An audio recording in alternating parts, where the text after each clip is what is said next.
সরকারি খরচে তারা ক্রীড়াবৃত্তি পাবে এবং তাদের পড়াশোনা এবং খেলাধুলার সকল দায় দায়িত্ব খেলার উপযোগী আমরা মাঠ তৈরি করতে চাই। পাশাপাশি আমাদের খেলোয়াড়দের জন্য এবং আমাদের স্পেশালি আমাদের নারী ক্রীড়াবিদদের জন্য নিরাপত্তা নিশ্চিত করা, এবং আমরা আঞ্চলিক আমাদের আছে 7টি এবং 7টির ভিতরে ঢাকাতে একটি বিকেএসপি রয়েছে বা জেলা পরিষদের প্রশাসক রয়েছেন।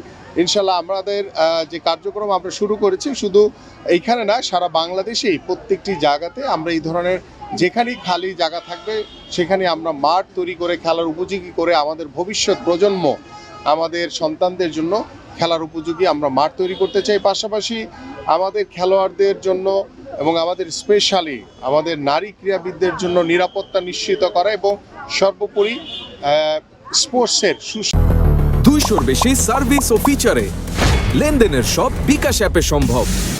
শাসন প্রতিষ্ঠার জন্য আমরা কাজ করছি এবং আমাদের মাননীয় প্রধানমন্ত্রী নিজেই তিনি সব দিকগুলো বিচার বিশ্লেষণ করছেন এবং আমাদেরকে নির্দেশনা দিচ্ছেন।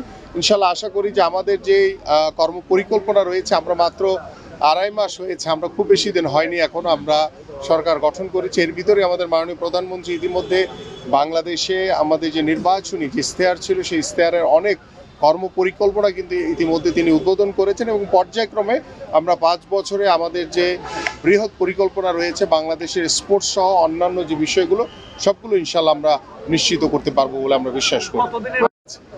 আমরা আঞ্চলিক আমাদের আছে 7টি এবং 7টির ভিতরে ঢাকাতে একটি বিকেএসপি রয়েছে। পাশাপাশি অন্যান্যগুলোকে আমাদের সুযোগ সুবিধা বৃদ্ধির জন্য ইতিমধ্যে আমি আমার মহাপরিচালক বিকেএসপি তাকে নির্দেশনা দেওয়া হয়েছে এবং এই নতুন করির বাচ্চারাই কিন্তু সেই বিকেএসপিগুলোতে অন্তর্ভুক্ত হবে এবং তারা সরকারি খরচে তারা ক্রীড়াবৃত্তি পাবে এবং তাদের পড়াশোনা এবং খেলাধুলার সকল দায় দায়িত্ব সরকার গঠন করবে।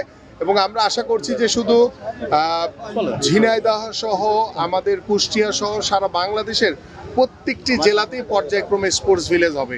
সো দ্যাট আপনারা একটু অপেক্ষা করেন, 2.5 মাসেই যে দৃশ্য দেখছেন আগামী 5 বছরে আরো অনেক ভালো ভালো দৃশ্য দেখতে পারবেন ইনশাল্লাহ। Thank you.